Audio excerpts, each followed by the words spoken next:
Бананды вилкамен жақсылап езіп аламыз. Жұмыртқаларды саламыз.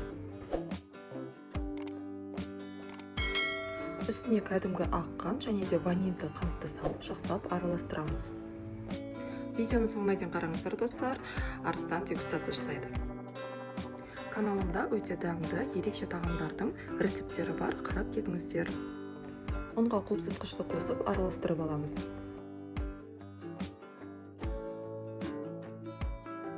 Енді бәрін біріктіріп, жақсылап араластырамыз.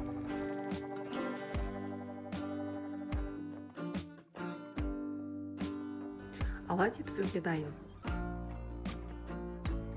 Қызып тұрған табаға кішкене ғана сұйық майды жағып, видеода көрсетілгендей етіп, оладьилерді саламыз.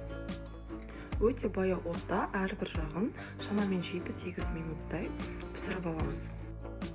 Оладьи өте дәмді, әдемі, воздушный болып шықты. Балалар өте жақсы көреді. Міндетті түрде осы рецептін жасап көріңіздер. Менің ұлым әдеттегідей басты дегустатор біздің үйде. Сіздермен болған назым. Каналыма тіркеліп, лайк басып, комментарий жазып кетіңіздер. Көп рахмет.